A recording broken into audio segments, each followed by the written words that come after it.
Hey, aloha, everybody. Welcome to Burke Basics. My name is Dwayne Baker.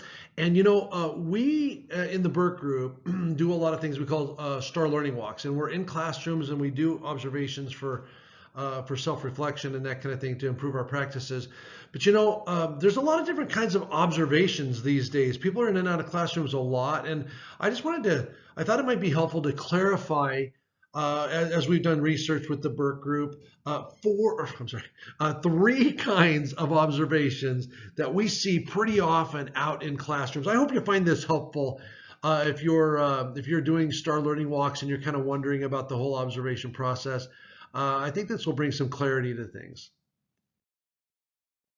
So first of all, this presentation comes from a document called From Compliance to Commitment, and it actually highlights three kinds of observations. And I really do like this. It's just a one pager, but I really do like it. It talks about who the observer is, who gets observed, how long, how often, what the approach is that you take, the purpose of it, what's the real target outcomes, the types of models that are out there. Uh, and then in the end, just kind of the perspective that you bring to the work itself. So I just want to review these three types of observations. I hope it's helpful for you just to know what they are.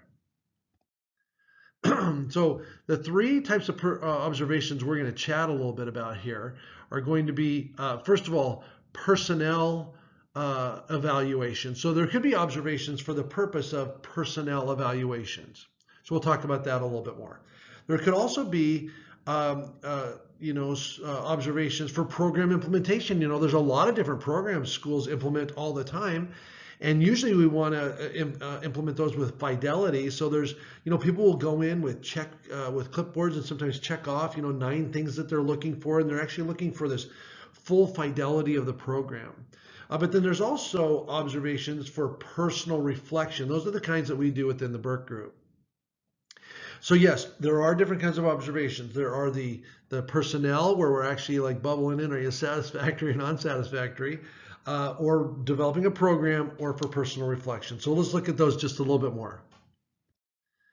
Here in Hawaii, you've got the EES system, and there's a lot of different elements to it related to professional learning and collaboration and assessment and curriculum, but a big part of it has to do with instruction. And so there are observations. A lot of times principals, you'll be on a cycle and the principal is the person that does the observations. You usually know when this is happening. There's usually a conference ahead of time, and you usually set up a time to be observed, and then they come in and they're looking for some specific things. I think it's usually like 5 things related to the Danielson model. But it's usually not a surprise. And so there are the EES, there are the personnel evaluations, and those are designed, for the principal or the administrator to come in and to determine your job status and that kind of thing. And so there are those kinds of observations, but those you usually know when those are going on, and not everybody's on that same cycle all the time. Okay, so we know what those are. Those are the teacher personnel evaluations. But there's also program evaluations. There's a lot of programs out there that schools purchase, and it could be GLAD or Avid, or a lot of people have iReady. It could be a new math curriculum. It could be anything. So there could be a lot of reasons why you have a program, and you might have instructional coaches or coaches, curriculum coaches from the complex come in, and they're like coming through and observing, and they're wondering, are people actually following through on these kinds of activities? So like with iReady or that kind of thing. And so, but in those cases, it's usually, these are the five elements, or these are the 9 elements, and they're checking things off, and they're really looking to see all of those things showing up. Well, that's a program implementation, and that's usually because people are trying to implement a program with fidelity. All right, but those kinds of observations should never be confused with a teacher personnel evaluation like EES. These would be some other folks, maybe from the district, coming through, taking a look at the programs that you have. And then there's the third observation. And these are the ones that we do with the Burke group. We do powerful teaching and learning. We do STAR learning walks.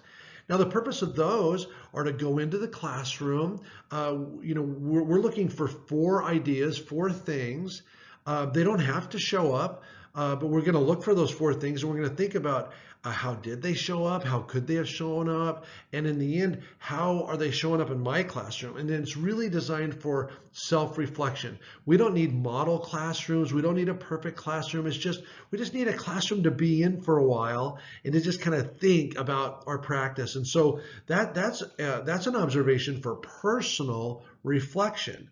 And so, and that's what we do with the STAR Learning Walks, and it's designed to be in the classroom for a while. It's to go with a colleague, it's to talk through the 4 habits, but it's always designed to come back to you on a personal reflection. There's not a checklist of all these things that have to show up. We're not looking for a perfect classroom. We're just reflecting on our own practices. It's definitely not connected to the EES system or teacher evaluation system, and it's not for program implementation. It's just to go in and see and reflect on our own practices. So those are the STAR Learning Walks.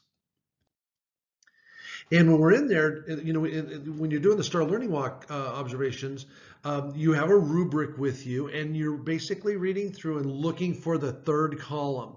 And you just read through that, and you start thinking about how things are showing up in the classroom and how they show up in your own classroom. But when we do these 4 habits, when we're talking about the 4 habits of powerful teaching and learning, and we're doing STAR Learning Walks, those are for personal reflection.